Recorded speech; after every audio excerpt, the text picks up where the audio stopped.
Bien, muy buenos días con todos los presentes. La presente sesión es la número 5 del Diplomado Especializado en Derecho Penal, parte general y parte especial, organizado por el Centro de Estudios del Grupo Chire, Colán y Moncada Romero, en convenio con el Ilustre Colegio de Abogados de Ica. Para la presente contamos con la presencia del doctor Diego Larjondo Naire, quien es abogado por la Universidad Nacional San Luis Gonzaga de Ica, especialista en justicia penal. Ha laborado en el Ministerio Público, en el estudio Caro Cora Asociados y en la Corte Superior de Justicia. Actualmente se desempeña como asesor del Consejo Nacional Penitenciario del INPE. Sus áreas de interés son el derecho penal, económico y el derecho procesal penal. Sin más preámbulos, dejamos en el uso de la palabra al expositor del día de hoy. Gracias Renzo. En un momento voy a presentar unas diapositivas del día que tengo por aquí. Eh, este,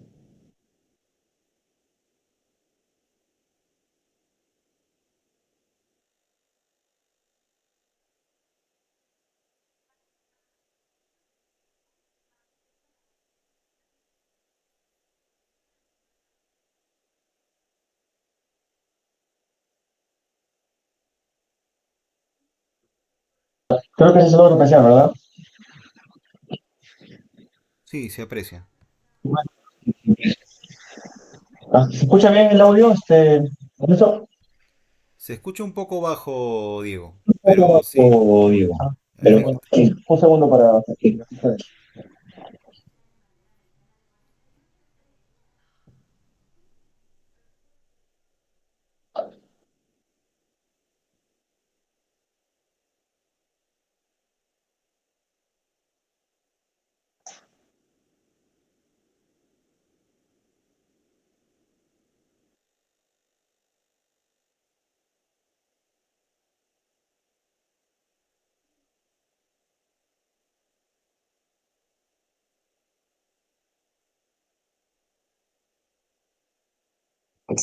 ¿Qué tal se escucha? Sí, Se escucha mucho mejor. mejor. Ya, gracias. Bueno, entonces, a ver, creo que podemos ir empezando. En primer lugar, quería agradecer al grupo Chile, Colán y Moncada Romero por la invitación. Agradecerles también a ustedes por estar presentes. Yo sé que es difícil de repente estar presente en un sábado para poder hablar sobre derecho penal y por eso les agradezco su presencia. Como mencionó Renzo, el día de hoy vamos a hablar sobre autoría y participación, lo que en buena cuenta podría también denominarse teoría de la intervención delictiva, ¿verdad? Este es un tema que forma parte, digamos, de los aspectos más complejos de la dogmática penal, ¿no? Y hay que tratar de apreciarlo de manera muy cuidadosa. Yo sé que en la práctica hay ya teorías consolidadas como la teoría del dominio del hecho, la teoría de la infracción del deber, que se aplican de manera extensa por parte de los diferentes órganos de justicia, pero es bueno siempre hacer alguna reflexión teórica con mayor profundidad y poder desarrollar o hilvanar algunos problemas que estas teorías presentan, ¿no? Por de pronto voy a anunciar que en lo que respecta a la exposición, la estructura va a estar compuesta de dos partes. En la primera, vamos a hablar, digamos, de los aspectos estándar de la autoría y la participación, es decir, cómo se viene aplicando actualmente, especialmente en nuestro país, cuáles son las distintas categorías que envuelve y sus clasificaciones. Y en una segunda parte vamos a hablar de algunas teorías especiales, de algunos teóricos no tan conocidos en el Perú, especialmente, digamos, en la praxis de los órganos de justicia, y de algunos problemas que presentan las teorías, digamos, dominantes sobre el problema de la intervención delictiva. Voy a hacer una... una situación aquí, un segundo, por favor, listo, ya está encuadrado. Evidentemente, una primera situación que hay que atender es la definición de autor, porque para la estructura de la exposición vamos a partir siempre desde la autoría y luego a la participación como una manifestación accesoria o una representación que se presenta en casos de ausencia de autoría, ¿no? O mejor dicho, como parte de un esquema de autoría más complejo, ¿no?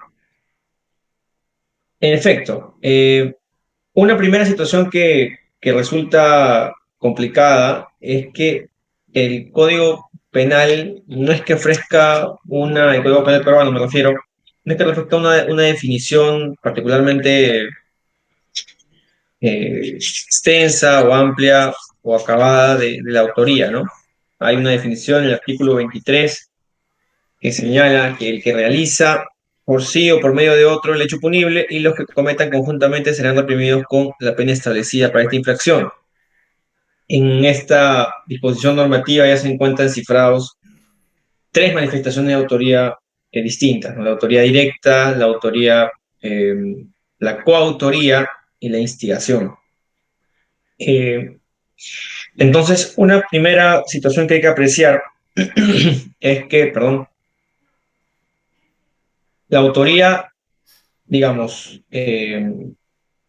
va a complementarse o se va a desarrollar en su manifestación más extensa de acuerdo con los tipos penales que se van a aplicar. Y esto se aprecia con mayor claridad en los delitos que tienen que ver con los delitos funcionales, delitos contra la administración pública.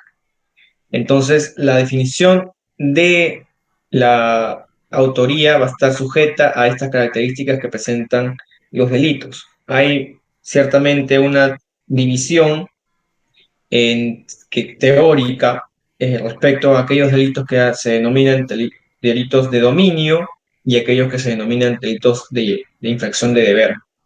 Luego vamos a ver cuáles son algunos de los problemas con esta división, pero de pronto es importante sentar ese apunte, ¿no? Que la definición de la autoría se realiza en función de las características del tipo penal. Sí es cierto, además, que dentro de la dogmática penal se han ofrecido definiciones y teorías en torno a el concepto de autor. Y he querido resaltar una definición de un autor de gran relevancia para nuestro país y también que ha influido mucho en nuestro ordenamiento jurídico actual, que es el maestro Jiménez de Azúa. No he recurrido a autores, digamos, más contemporáneos, porque creo que es importante, a modo de reflexión histórica, tener claro nuestras fuentes, es decir, desde dónde viene nuestro código. Perdón. Para Jiménez de Azúa, el autor es aquel que ejecuta la acción de forma que forma el núcleo del tipo de cada delito, ¿no? Hay que se le imputa por esas consideraciones un hecho delictivo como suyo con dominio final sobre su acontecer. Evidentemente, la referencia al dominio final nos hace, nos trae a colación la teoría de la acción final, ¿no? Que es una teoría que inspira nuestro cuerpo normativo, ¿no? Acción finalista. Y a partir de esta definición es que también se introduce una variable que tiene que ver con el dominio, es decir, el dominio sobre el curso delictivo del hecho punible. Entonces ya encontramos aquí, tanto a partir de la inspiración de la teoría finalista de la acción, un, eh, una base para la teoría que va a sustentar, que acoge nuestro código, que es la teoría del dominio del hecho. Entonces, ya tenemos zanjado ese tema. Las características de la autoría tienen, o en buena cuenta se definen a partir de las características del tipo. Y en segundo lugar, tenemos que nuestro Código Penal de inspiración finalista recoge o considera como doctrina dominante, como doctrina que inspira su desarrollo, la doctrina de la teoría del dominio del hecho.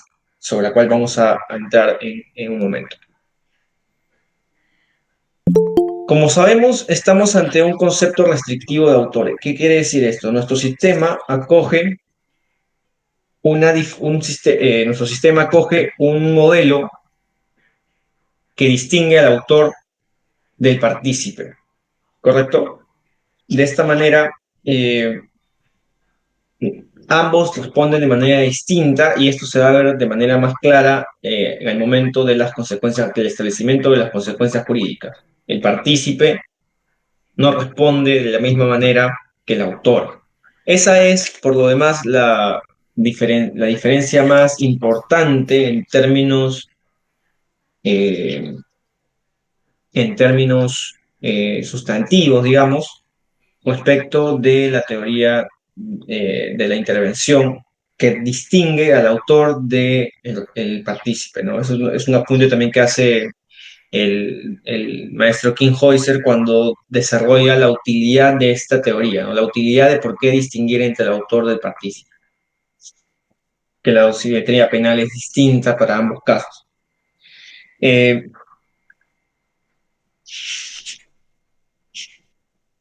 entonces, tenemos un modelo, como decía, que distingue al autor del partícipe y esto se opone a los modelos unitarios de intervención delictiva, es decir, en los cuales no hay distinción entre, o es irrelevante la distinción entre el autor y el partícipe.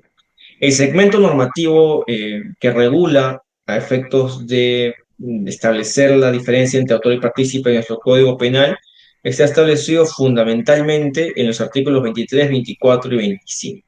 Como les dije al inicio, son definiciones bastante escuetas, ¿no? De hecho, por ello han tenido que realizarse modificaciones. Una modificación fundamental que tuvo mucha repercusión a nivel de discusión teórica fue la modificación del artículo 25 en el año 2017 respecto a el acogimiento de la teoría de la unidad de la imputación. Esto vamos a verlo más adelante, es un tema que tiene que ver con la imputación de los delitos de corrupción de funcionarios, los delitos funcionariales. Eh, pero como les decía, estos tres artículos, perdón, son los que van a delimitar el segmento normativo aplicable o que se va a tomar o que se tiene que tomar en cuenta para poder distinguir entre autores y partícipes. Como les decía, es un sistema diferenciador extensivo. eh, y además, lo más importante creo de esta parte de la exposición es que recoge, como les decía al inicio, la teoría del dominio del hecho y además la teoría o el principio de accesoriedad limitada. ¿Qué cosa es el principio de accesoriedad limitada? Esto lo vamos a ver un poco más adelante cuando veamos los principios que inspiran la determinación de los partícipes, pero podemos ir diciendo que la accesoriedad limitada se refiere a que el hecho principal, es decir, el hecho por el cual responde el partícipe, tiene que llegar a ser como mínimo típico y antijurídico y además la responsabilidad del partícipe es accesoria a la del autor. Esto es muy importante. Esto es muy importante porque permite eh, establecer como principio que obviamente no puede haber partícipes sin un autor, ¿no?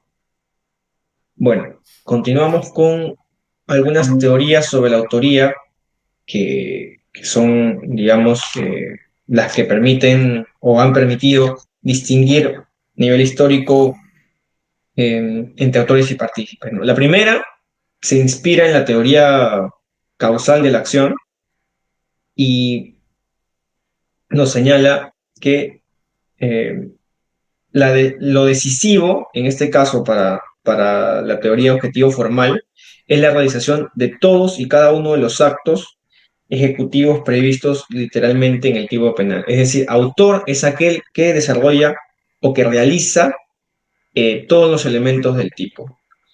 Eh, esta teoría, eh, esta teoría su capacidad de rendimiento tiene algunos problemas en la medida que no permite explicar, por ejemplo, eh, situaciones de autoría inmediata, ¿no?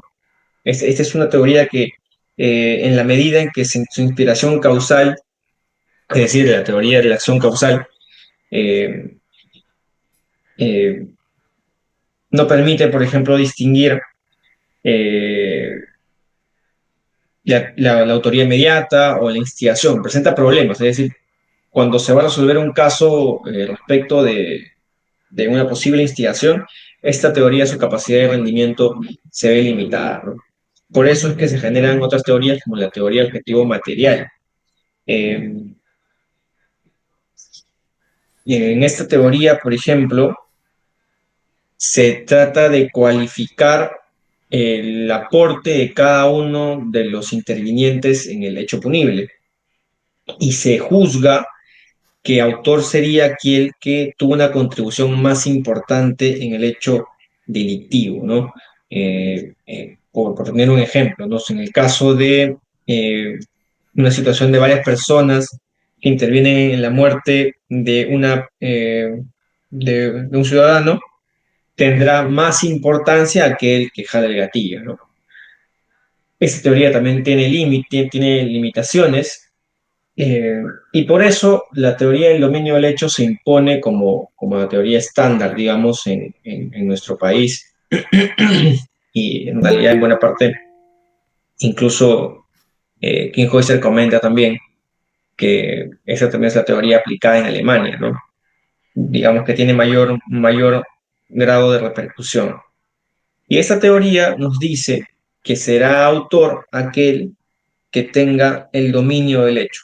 ¿Qué cosa quiere decir el dominio del hecho? Básicamente, autor será aquel que sabe el qué, el cómo y el cuándo se va a realizar el delito. Esa es una definición, digamos, práctica para entender a qué nos referimos por dominio del hecho.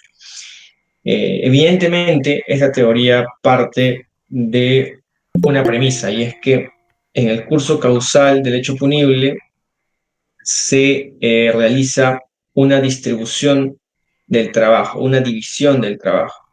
Y en ese caso, eh, van a haber aquellos que tienen, en el caso de la autoría, el dominio de ese curso, que es decir, son aquellos que pueden frenar, continuar, son aquellos que pueden modificar el curso causal del hecho punible. Y por eso, a modo de situación práctica, se menciona que el autor sería aquel que sabe el qué, el cómo y el cuándo se va a desarrollar el delito.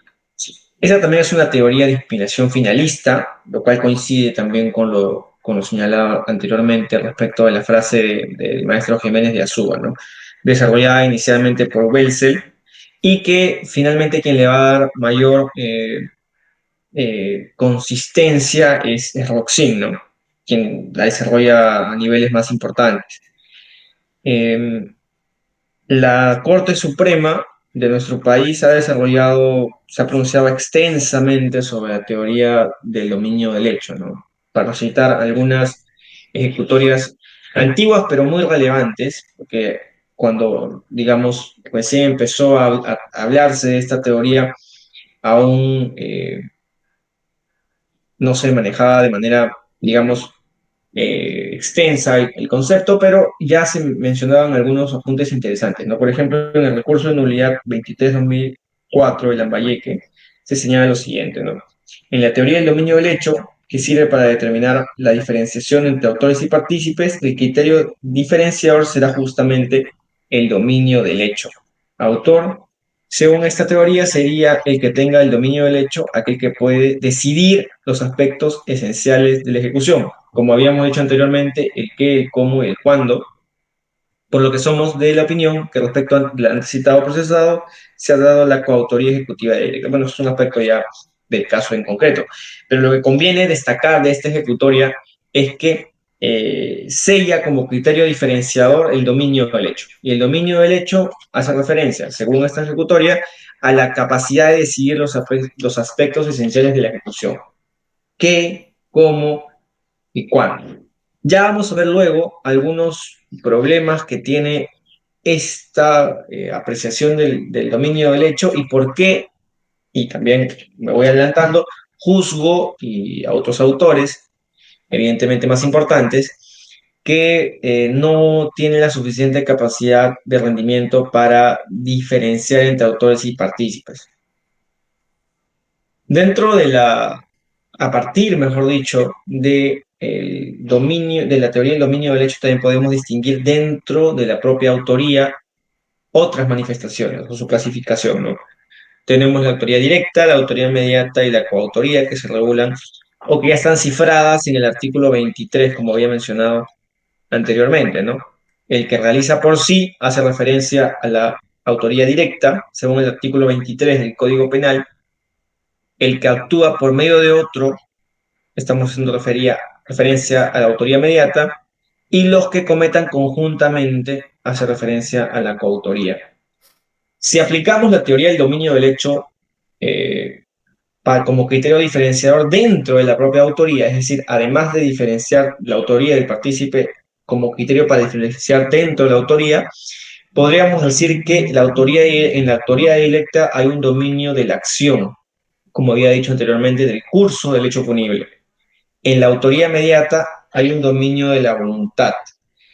Esto tiene que ver con que el autor de adelante, es decir, en un caso, por ejemplo, de alguien que se aprovecha del error de comprensión de una persona o error de motivación, la persona que va adelante tiene un déficit de atención, de modo que es instrumentalizada por el denominado hombre de atrás, que sería el autor mediato.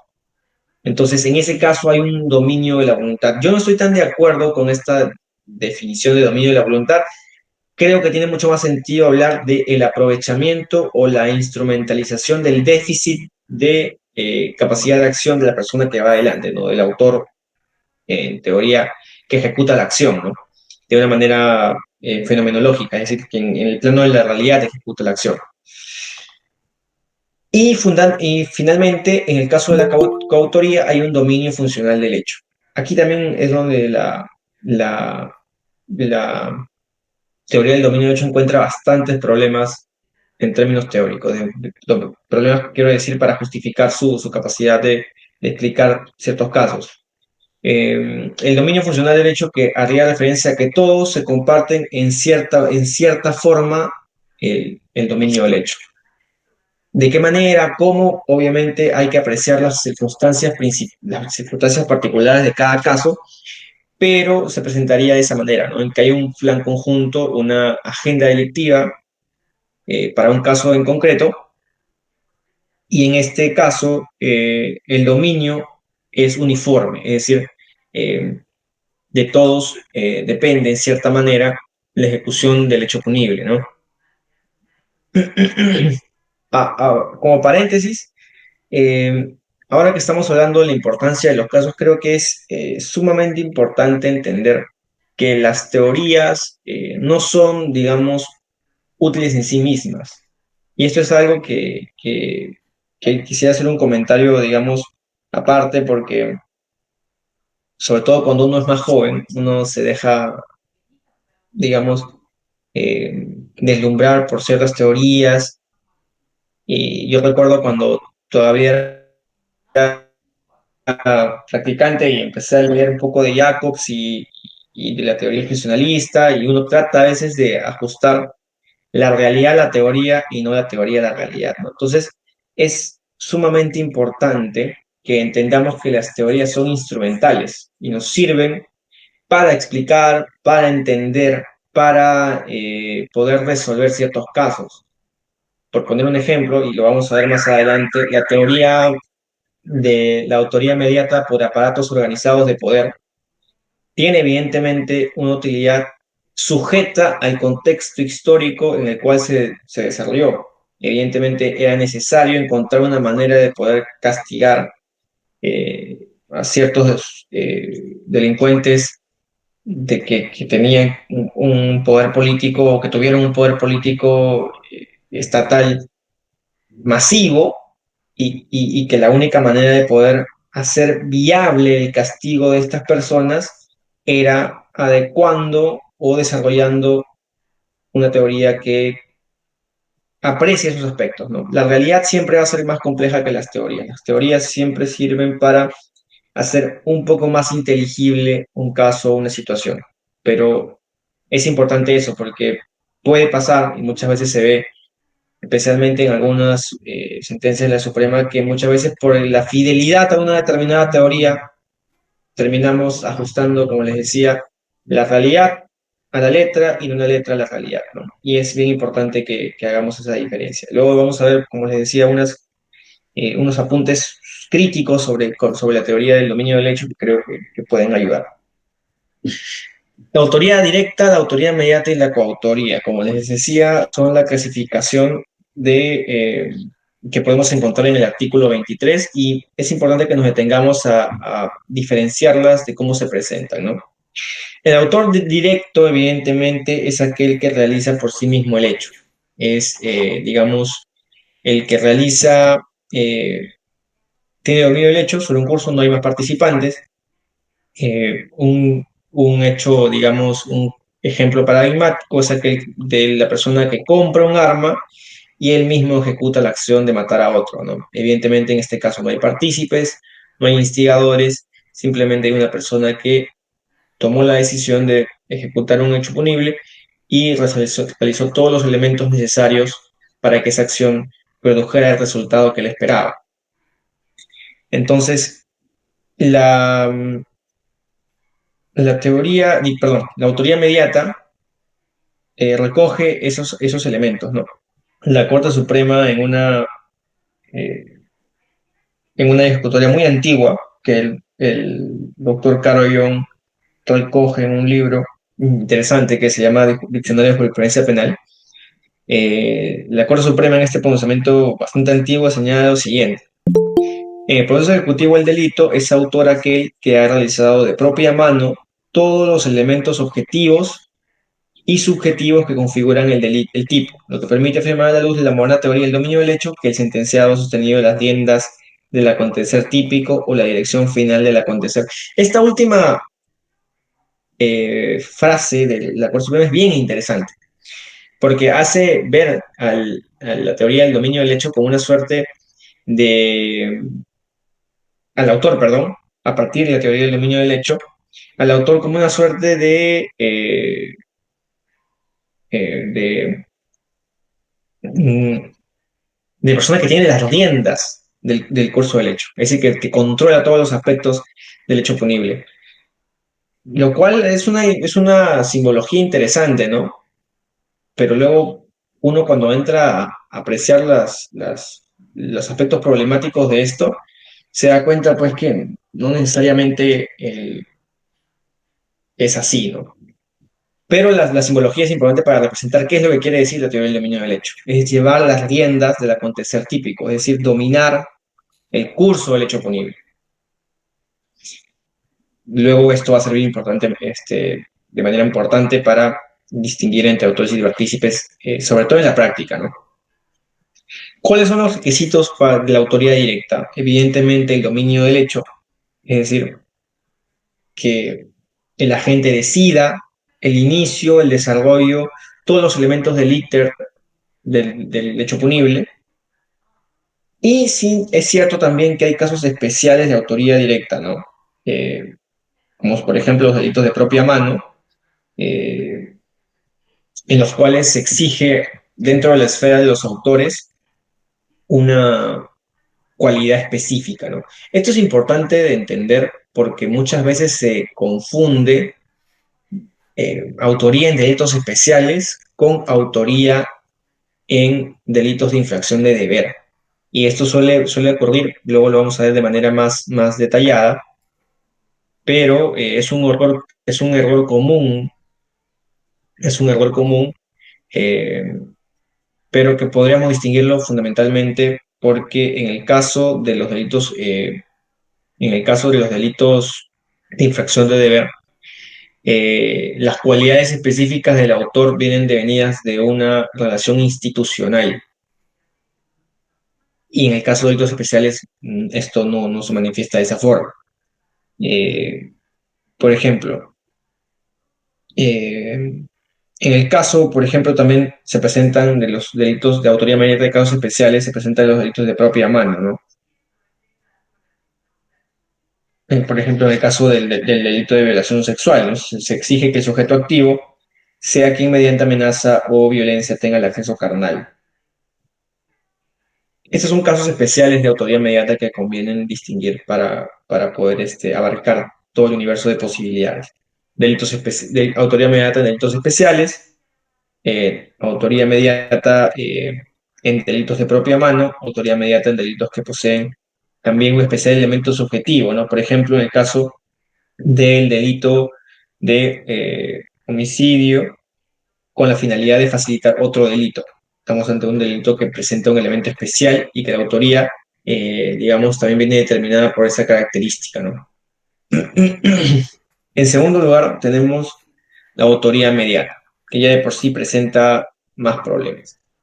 En estos casos, como yo les había dicho anteriormente, hay dos sujetos, un sujeto de atrás, entre comillas, y un sujeto de adelante, quien a nivel de la realidad es quien termina ejecutando el hecho, solo digamos en términos de la realidad, no a nivel normativo. Eh, es decir, el autor de atrás se vale de otro para poder desarrollar el rumbo delictivo, ¿no? ¿Cuáles son las características de este tipo de autoría, este tipo de intervención delictiva? En primer lugar, se realiza a través de otra persona, de un intermediario que actúa como instrumento. Es importante tener en cuenta eso, la naturaleza instrumental del sujeto de adelante, porque, por ejemplo, y suele pasar, se confunde también, por ejemplo, el caso de la autoría inmediata con casos, por ejemplo, de instigación o casos de, por ejemplo, delito de sicariato. Se nos habla muchas veces del autor intelectual, ¿no? Alguien que manda a matar a otro. Pero hay que tener en cuenta siempre que la autoría inmediata responde a que el sujeto de adelante, el sujeto que ejecuta la acción, se, se instrumentaliza hasta cierto punto que, como les había dicho, tiene un cierto déficit en su capacidad de acción. Eso lo vamos a desarrollar más adelante, pero es bien importante que lo tengamos en cuenta ahora para distinguir autoría inmediata de instigación, autoría inmediata de casos especiales, por ejemplo, como el de sicariato, ¿no? Eh, En este caso, quien responde penalmente, quien responde ante la ley, es el autor de atrás, porque el autor de adelante, como les había señalado anteriormente, actúa como simplemente un instrumento y por tal razón hay una suerte de subordinación. También estamos ante un tipo de intervención delictiva que solo admite su ejecución de manera dolosa. No hay autoría inmediata en casos de conductas imprudentes, ¿no? No cabe esa posibilidad. Eh, y otra característica interesante es que este tipo de autorías mayormente se presentan en los delitos que no requieran la realización personal o corporal de la gente. Esto es, en los casos de delito de propia mano, por ejemplo, no puede haber una autoría inmediata de violación sexual, ¿no? Evidentemente ahí hay un conflicto. Esto no se da, no se da normalmente, ¿no?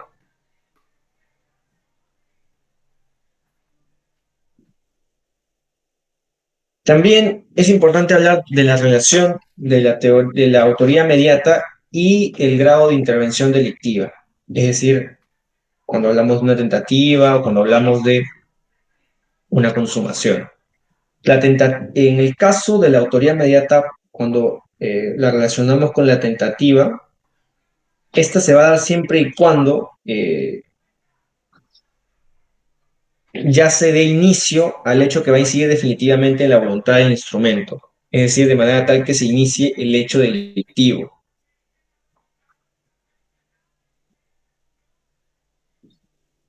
A ver, por ejemplo, para poner un caso que pueda servirnos de manera ilustrativa, ¿no? Un caso, por ejemplo, en el que una persona, digamos, Juan, amenaza a Pedro con matar a su familia si Pedro no envenena a Raúl. Entonces, la tentativa en este caso va a iniciar desde que se empieza a ejercer la amenaza contra Pedro. Desde que ya inició la amenaza, vamos a tener que tenemos un tipo de autoría inmediata en grado de tentativa, porque ya se inició el desarrollo del hecho punible, ¿no? Y en el caso de la consumación, no hay mayor apreciación especial porque ya, bueno, la consumación del hecho ya prefigura la responsabilidad tanto de la responsabilidad del autor de atrás, ¿no? En el caso anterior, en el caso que tocamos, la autoría inmediata se consumará cuando Pedro, pues, ejecute el envenenamiento de Raúl. No hay mayor apreciación ahí. Ahora, hablemos de algunos casos de autoría inmediata que pueden servirnos para clasificar a modo de un ordenamiento, ¿no? De posibles manifestaciones de autoría inmediata. Eh, Hay autoría inmediata, por ejemplo, cuando el instrumento ejecutor, o sea, el hombre de adelante, carece de capacidad de culpabilidad. Eh, por ejemplo, ¿no? El hombre de atrás se ha creado la situación de inimputabilidad, vale decir que ha ocasionado la incapacidad de culpabilidad del instrumento. Entonces, en este caso, hay un déficit de capacidad de acción, de capacidad de culpabilidad de parte del hombre de adelante. Vamos a poner un ejemplo. Un sujeto embriaga a su amigo para que esta persona golpee a un tercero y de este modo le produzca lesiones. En este caso, eh, aquí vamos a ver, es un caso bien interesante porque eh, algunos van a decir que en este caso estamos ante una instigación y en otras posturas pueden decir que estamos ante un caso de autoría mediata, pero es fundamental para distinguir o inclinarnos por una de las dos posiciones, entender que lo que caracteriza este caso es la ausencia de culpabilidad de la persona que fue embriagada, ¿no? Eh, Ha sido provocada específicamente por el hombre de atrás para que pierda su capacidad de culpabilidad y de este modo pueda ejecutar la acción que el hombre de atrás desea. Entonces hay un aprovechamiento de la disminución de capacidad de culpabilidad del hombre de adelante. Otra posibilidad es cuando el instrumento, o sea, el hombre de adelante, actúa sin dolo, por ejemplo, con un error de tipo. Un caso paradigmático es, por ejemplo, ¿no? Vamos a ir a la playa o a algún lugar específico y recogemos a nuestros amigos y llevan una mochila y dentro de la mochila hay droga. En este caso, se aprovecha la situación el hombre de atrás para que el hombre de adelante pueda transportar droga pese que a este no obra con dolo. Estamos ante un error de tipo. Esa es otra manifestación de autoría inmediata. Una tercera podría ser cuando el instrumento, o sea, cuando el hombre de adelante actúa con una causa de justificación real, ¿no? Eh, en estos supuestos es una condición necesaria eh, que el hombre de adelante actúe con una causa de justificación real y no solamente putativa. Un ejemplo es el de el policía que tiene en perjuicio de otra persona por orden de un superior jerárquico, ¿no?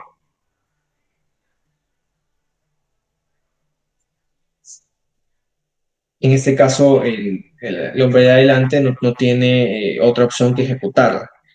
Eh, Pese a que de repente la ejecución o la detención no es propiamente adecuada o simplemente obedece a fines distintos a los cuales debiera aplicarse, ¿no? El hombre de adelante está actuando con una justificación eh, real, ¿no? Porque está actuando por orden de un superior. En este sentido, el artículo 20, inciso 9 del Código Penal, presenta una justificación para este tipo de casos, ¿no? Otro tipo de manifestaciones, que es una de las que vimos anteriormente, en el caso de Pedro, que era obligado a envenenar a otra persona por el miedo de que pueda matar a su familia, es el caso de la autoría inmediata cuando el instrumento ha sido coaccionado, ¿no? En estos casos se presenta, por poner otro ejemplo, el caso, por ejemplo, esto se ve mucho sobre todo en casos de terrorismo, ¿no? Personas que son coaccionadas a cometer ciertos tipos delictivos, eh, asesinato, daños, este tipo de casos, pero en el cual las personas adelante obran de manera coaccionada, ¿no? Es además importante tener en cuenta que esta coacción es evidentemente suficiente, o perdón, suficientemente intensa para que pueda movilizar la acción del hombre de adelante. Otra manifestación de autoría inmediata que podemos tener en cuenta es cuando el instrumento, o sea, el hombre de adelante, obra mediante error de prohibición, ¿no? Eh, en este caso se presenta eh, que el instrumento obra como parte de un error de prohibición invencible, es decir, no puede poder superar este error. Finalmente tenemos un último tipo o manifestación de autoría inmediata cuando hablamos de la insuficiente calificación e insuficiencia de los elementos objetivos del tipo de parte del instrumento. Vamos a poner un ejemplo interesante, ¿no? Por ejemplo, una persona que ayuda a un juez eh, para sacar una resolución judicial, eh, evidentemente no es juez, no reúne las cualidades especiales para que pueda ser autor, y en este caso únicamente puede ser considerado cómplice del delito de prevaricato, porque solamente puede ser calificado como autor de este tipo de delitos el que es juez. Es una atribución específica para el autor. Es decir, el delito cierra el universo de autores únicamente en el juez. En este caso, aquel que es simplemente su amigo y que contribuye con el curso causal, con el curso de la realidad del hecho, no puede ser imputado por el delito de prevaricato. Aquí es donde empieza esta distinción entre el intraneus y el extraneus, y que esto sobre todo se desarrolla en el caso de los delitos de corrupción de funcionarios, ¿no? El funcionario público es aquel que tiene el rol, que tiene los deberes devenidos de su condición de funcionario público, mientras que el particular, el extraneus, no los tiene. Y aquí es donde se presentan los diversos problemas para imputar delitos de corrupción de funcionarios que motivaron la modificación del artículo 25 que decía al inicio. Es otro aspecto que vamos a ver cuando pasemos a ver la teoría de la infracción de deber.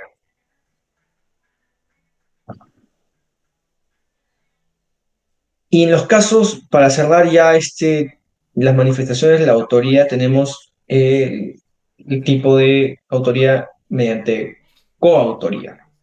Y habíamos señalado que en este caso se daba cuando todos los autores intervenían en el hecho y todos ellos manifestaban o poseían el dominio funcional del mismo.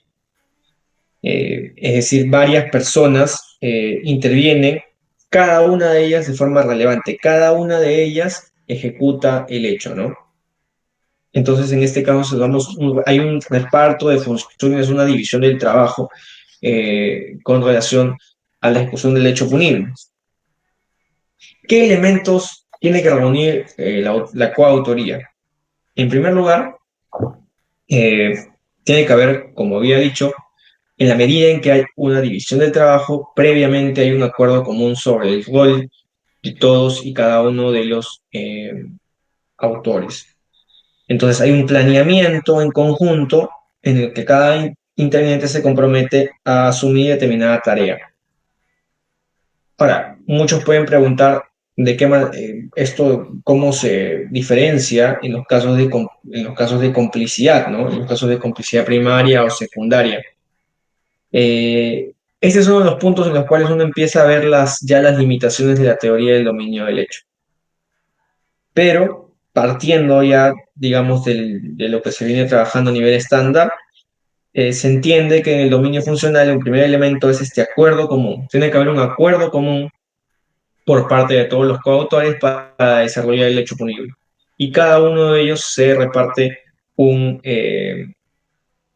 acción relevante, determinante para poder ejecutar el hecho. Por poner un ejemplo, ¿no? El asalto de un vehículo en el transporte público que se planea por una cantidad determinada de sujetos. eh, Cada uno de ellos planteaba únicamente, o sea, de manera previa, el robo de las pertenencias de las personas que iban dentro del vehículo. Pero, de acuerdo con el desarrollo de los mismos hechos, todos deciden violentar, por ejemplo, sexualmente a una de las pasajeras. De esta manera ya podemos darnos cuenta que todos y cada uno de ellos eh, en conjunto acuerdan entonces realizar una acción, ¿no? Y en segundo lugar, además del acuerdo común que ya habíamos señalado, tiene que presentarse la realización común del hecho, es decir, todos lo ejecutan hasta cierto grado de realización. Y de esa manera es que podemos decir que cada uno tiene el dominio del hecho. Es decir, cada uno de ellos también podría frenar el desarrollo del mismo.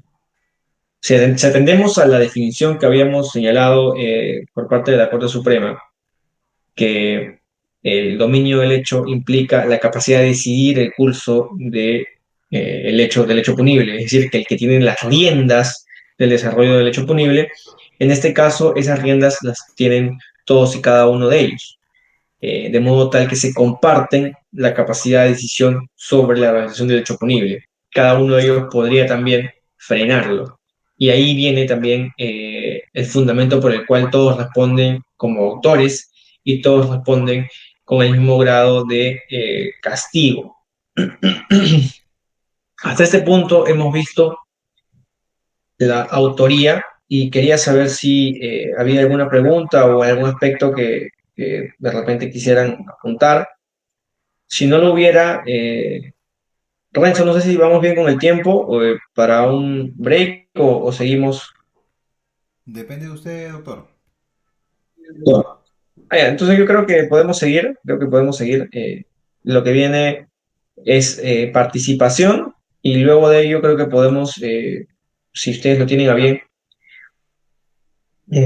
dar un pequeño espacio para conversar o preguntas y luego hablar ya de algunos aspectos críticos sobre cómo se viene desarrollando o aplicando, mejor dicho, la autoría y la participación. Eh, a ver, cuando hablamos de participación en el hecho punible, estamos hablando de que una persona participe en un hecho ajeno y eso es bien importante tenerlo en cuenta. Cuando hablamos de complicidad, eh, de participación en general, tenemos que entender que hay hechos ajenos, es decir, hechos que se les imputan como autores a una persona y que otros intervienen en ellos, pero simplemente como partícipes, es decir, como una colaboración, de tal modo que el hecho le es ajeno. Y eso es importante porque lo vamos a ver cuando veamos el principio de accesoriedad, ¿no? Eh, El tipo de participación, este tipo de participación requiere pues que el sujeto realice un aporte causal sin que para ello sin que tenga el dominio del hecho. Es decir, su contribución al hecho punible no necesariamente implica que tenga la capacidad de poder impedir, de poder modificar, de poder iniciar o darle un sentido distinto al curso causal del hecho punible, pese a que sí hay un aporte causal que, de acuerdo con el nivel de trascendencia que tenga, va a diferenciarse entre complicidad primaria o complicidad secundaria, ¿no? Que tiene que ver ya con una apreciación respecto al nivel de aporte que tiene cada una de las personas. Eh, ¿Cuáles son los principios que rigen la participación? Estamos hablando fundamentalmente del principio de accesoriedad, es decir, la accesoriedad, el,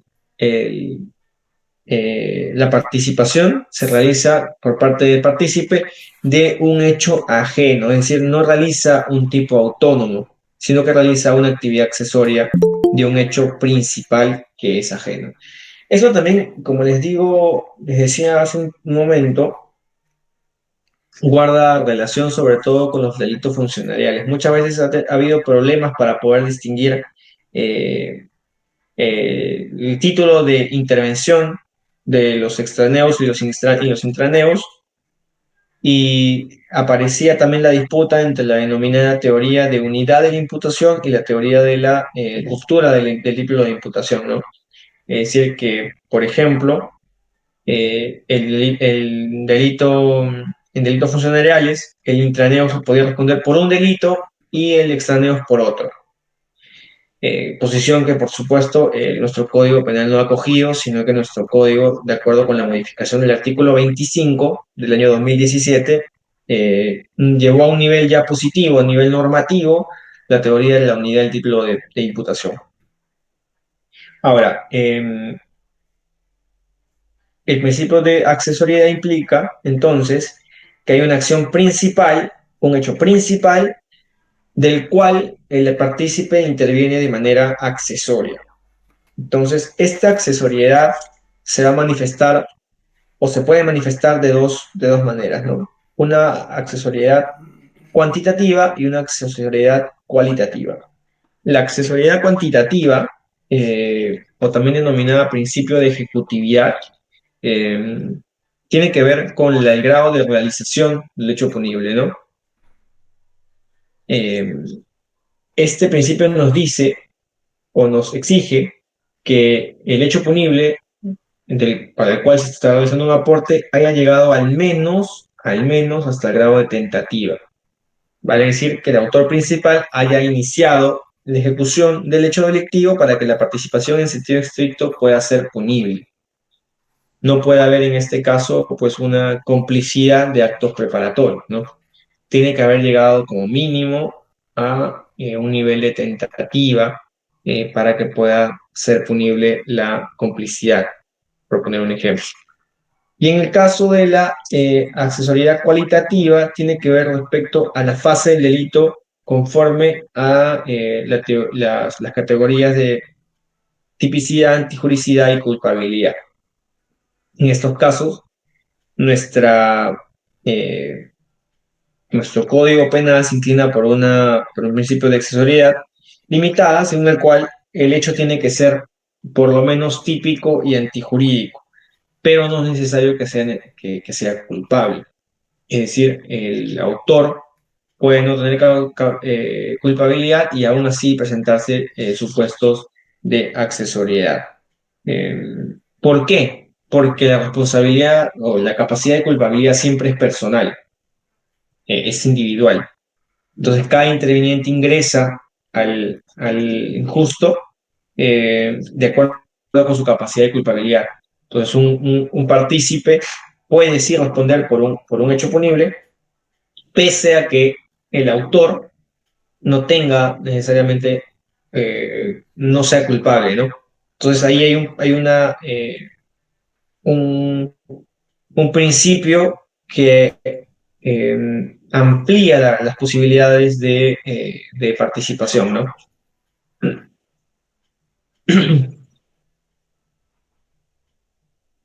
¿Qué clases de participación encontramos en nuestro Código Penal? Tenemos fundamentalmente la instigación y la complicidad.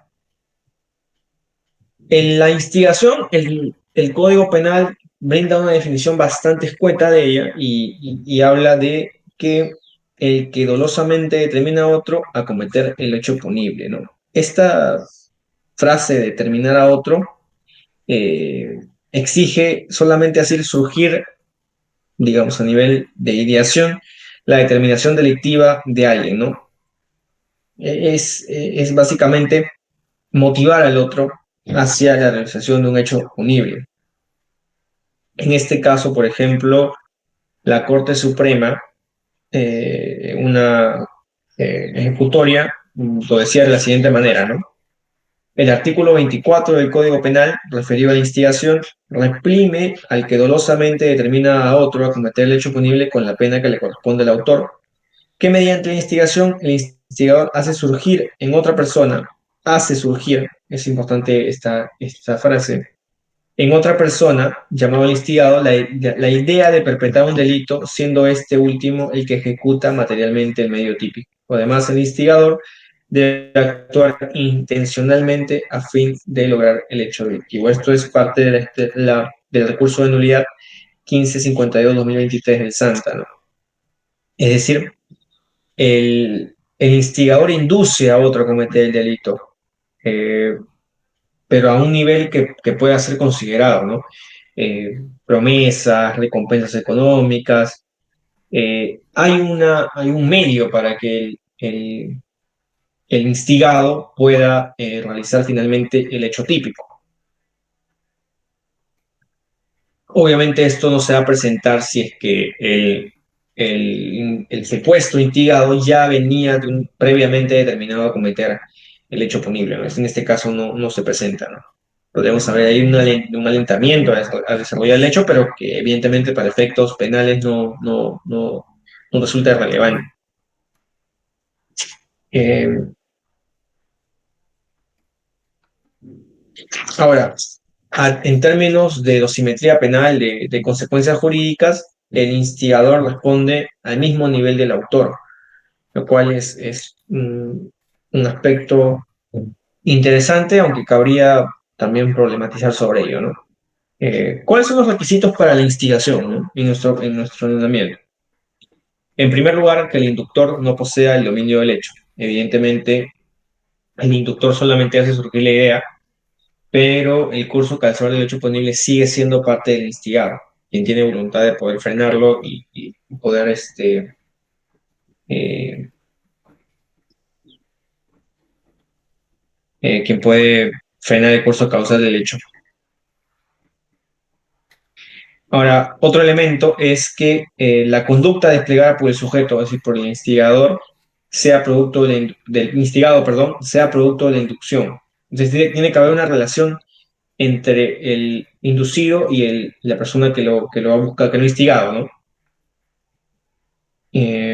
Otro elemento que forma parte de la instigación es que los medios que emplea el instigador tengan la potencialidad suficiente para poder desarrollar o motivar o determinar al otro, ¿no?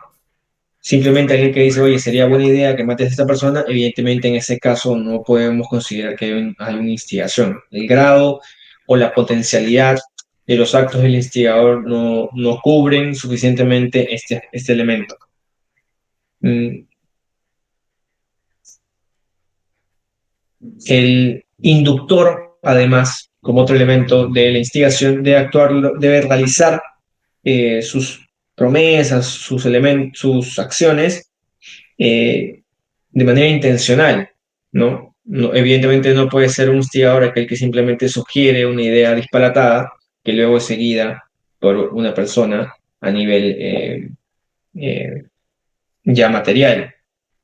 Esto es interesante, ¿no? Un caso reciente, bueno, de diferente tradición jurídica, el ámbito anglosajón, es la discusión sobre si Donald Trump instigó a las personas que tomaron el Capitolio, ¿no? Y cuál sería su grado de responsabilidad en ese caso.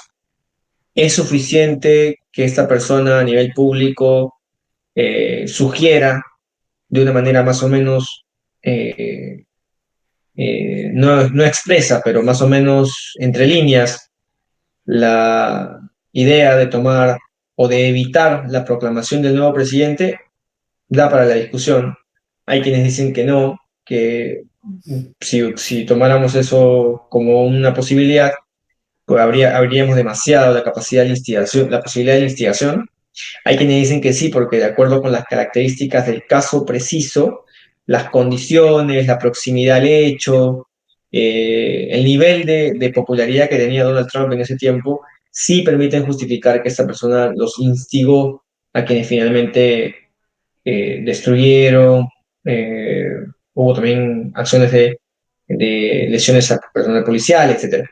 Entonces, es un caso interesante para pensar la instigación con atención a este elemento que tiene que ver con la potencialidad, ¿no?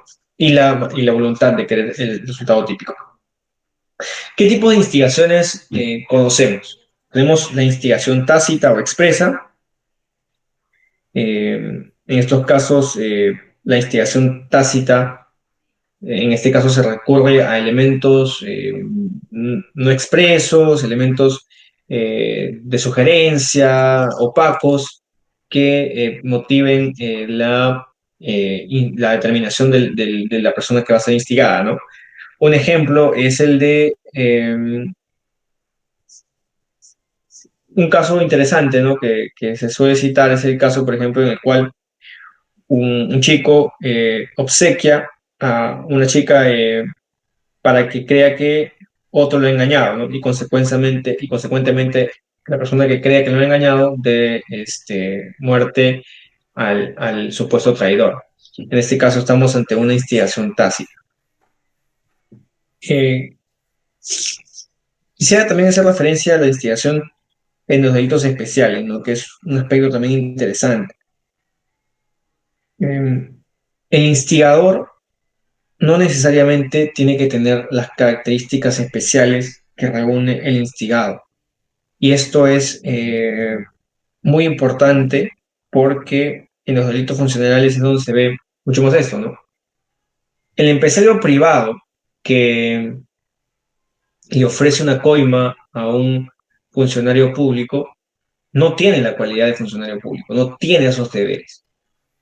No te, digamos, por ponerlo a grandes rasgos, no tiene ese deber de integridad ni el deber de imparcialidad que todo funcionario público debe tener. Pese a eso, lo instiga a cometer un hecho punible. Entonces, no es necesario que ambos compartan esas cualidades. El instigado puede tenerlas así, como el funcionario público, mientras que el instigador no.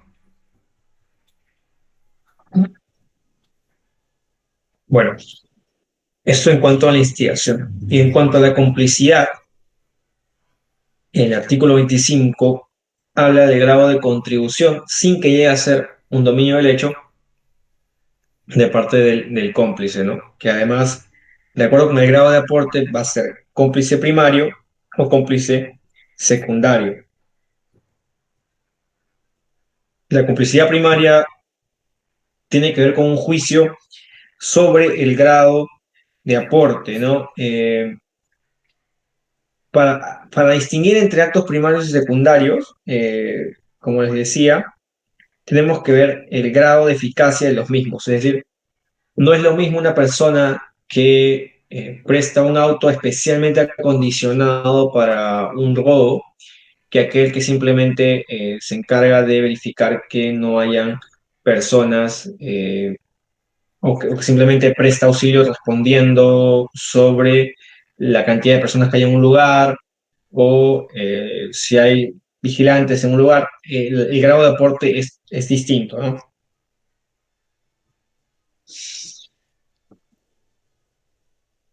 En la complejidad secundaria, en cambio, el auxilio o la colaboración del partícipe no es necesaria a un nivel absoluto, ¿no? Se puede prescindir de este y el curso causal del hecho puede aún seguir en pie. Ese es el criterio normalmente que se emplea para distinguir entre un cómplice primario y un cómplice secundario, que en realidad es bastante complicado de realizar en ya un hecho concreto, pero se juzga que el cómplice primario será aquel que aporta de tal forma que sin ese aporte el hecho punible no se puede realizar, mientras que el aporte del cómplice secundario puede ser prescindible. Ahora, si esto lo vemos desde un punto de vista de la teoría causal de la acción, evidentemente todos los elementos de la naturaleza son necesarios para que un hecho se desarrolle. Y sería imposible distinguir entre el aporte primario y el aporte secundario. Entonces hay que entenderlo esto desde el punto de vista de una orientación finalista de la acción. Es decir, que hay una finalidad y que dentro de la finalidad o de la agenda delictiva, de lo que se busca, se va a priorizar si los los aportes fueron primarios, que eran imprescindibles, o si eran simplemente accesorios a un nivel que se podía eh, dejar de lado. Por ejemplo, como les decía, no es lo mismo una persona que presta un auto especialmente acondicionado para llevar droga que aquel que simplemente informa sobre las horas en las cuales hay patrullaje o el nivel de congestión vehicular que hay sobre una determinada calle. El nivel de aporte es distinto de acuerdo con la finalidad que se busca, que es transportar droga. Entonces, ya podemos distinguir, priorizar o calibrar qué aportes son más necesarios que otros. Hasta ese punto, eh, tenemos ya las distinciones entre autoría y participación, algunas de sus manifestaciones, y en la segunda parte, no sé, Renzo, si tenemos un tiempo más, podemos distinguir o hablar un poco de la teoría de infracción del deber y algunas notas críticas sobre la teoría del dominio del hecho. Adelante, ¿Me doctor, escuchas, adelante. Renzo? Sí, adelante, prosigue. Proseguimos entonces. Sí, sí, doctor.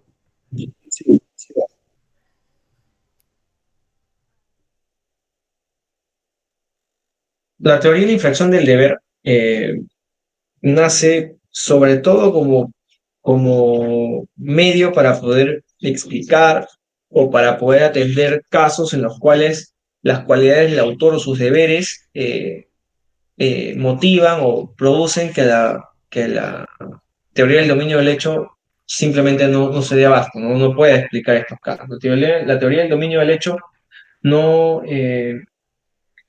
no puede dar cuenta de casos como el siguiente, ¿no?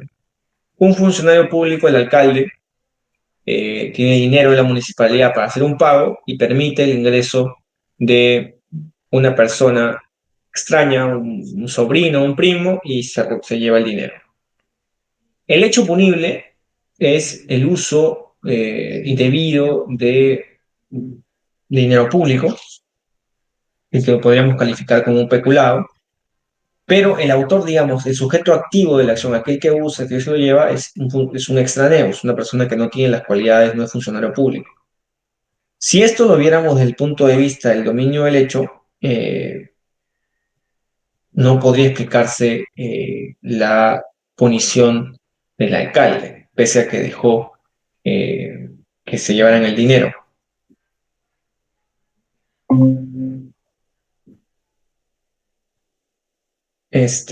Y evidentemente tampoco se podría explicar la punición del extraneo. Entonces, para ese tipo de casos es necesario acudir a una teoría como la teoría de la infracción del deber, ¿no? Que permite diferenciar que el fundamento de la punición de algunos sujetos viene devenida por sus deberes. Es importante, por ejemplo, aquí diferenciar entre los delitos comunes y los delitos especiales, que no necesariamente responden a la diferencia de delitos de dominio y infracción del deber. Hay delitos de dominio respecto a delitos especiales, como mencionamos hace un instante, que no devienen o que no necesariamente responden a la teoría de la infracción del deber.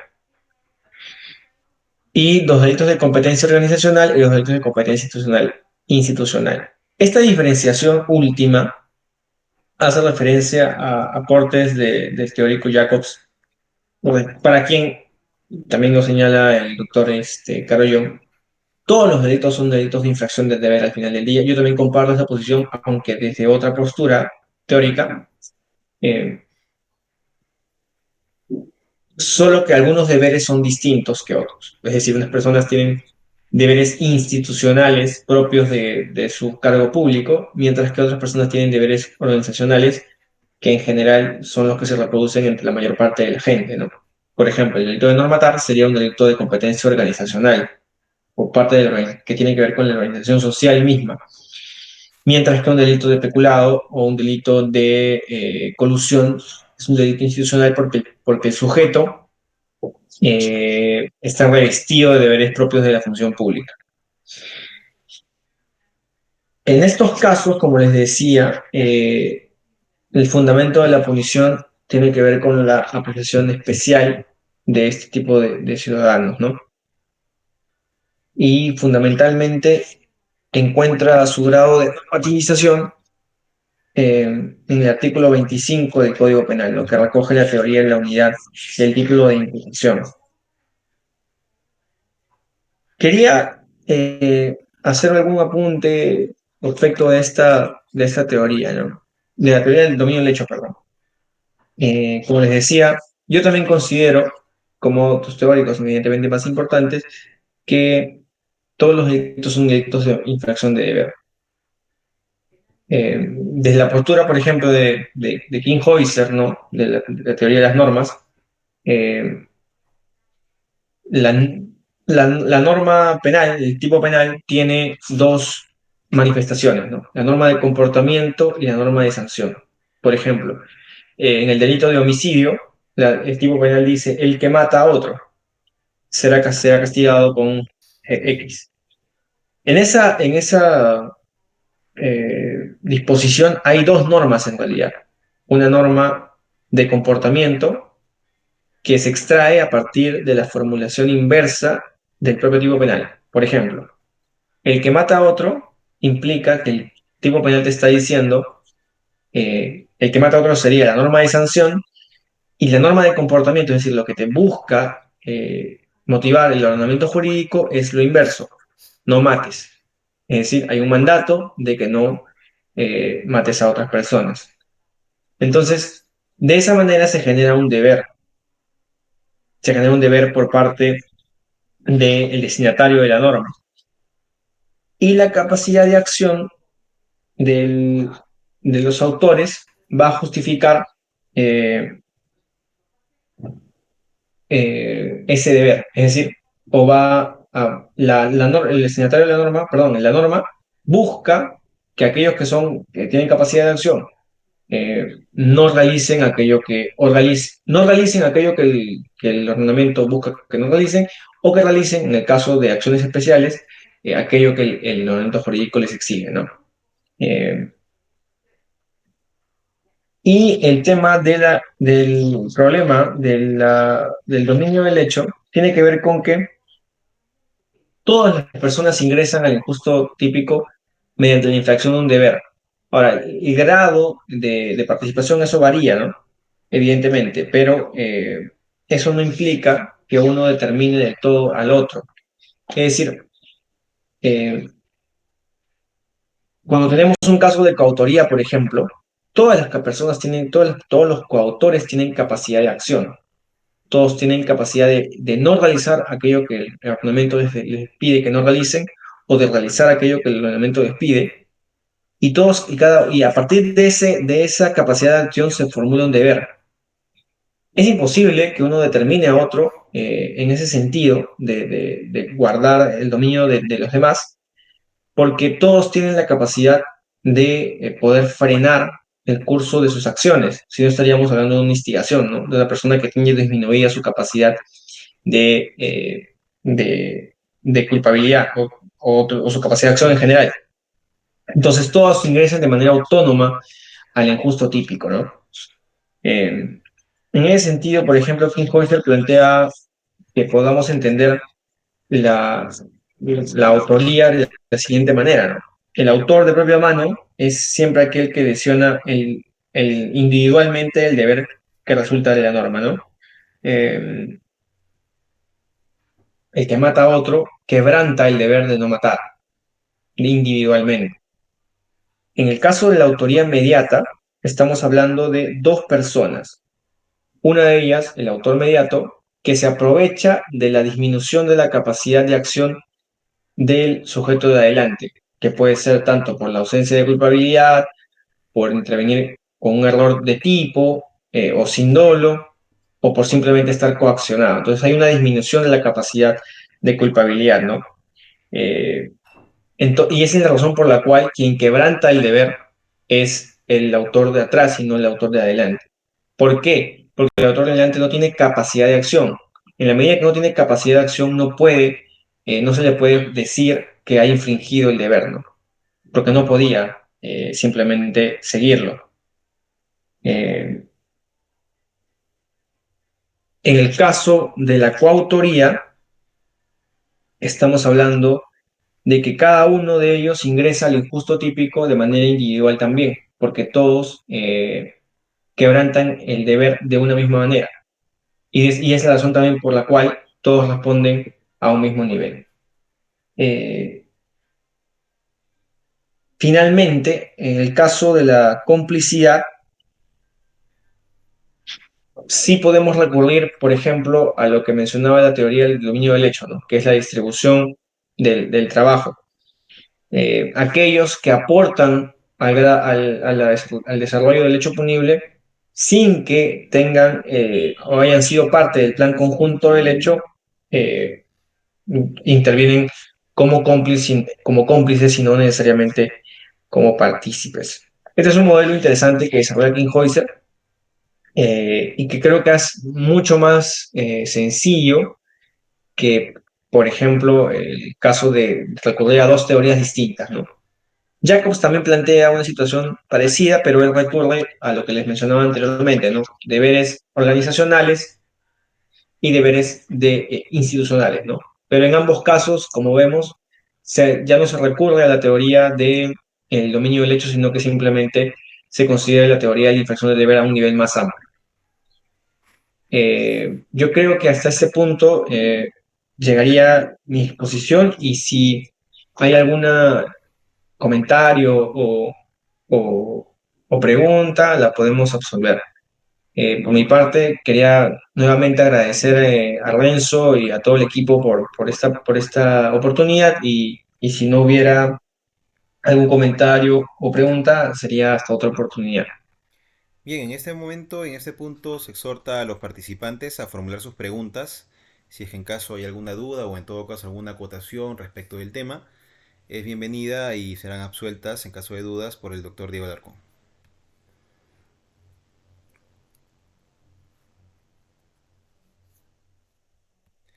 En todo caso, doctor, le haremos llegar de manera diferida las preguntas, si es que no las hay en este momento, para la absolución correspondiente, ¿sí?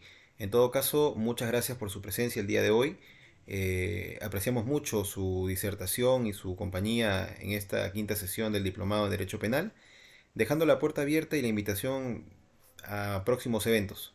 Esperando contar con su presencia. Nuevamente, muchas gracias. Perfecto, muchas gracias. Que tengan un buen día. A los inscritos estaremos anunciando mediante el grupo de WhatsApp cuál es la fecha de la próxima sesión para que se conecten pertinentemente. Muchísimas gracias con todos, buen fin de semana.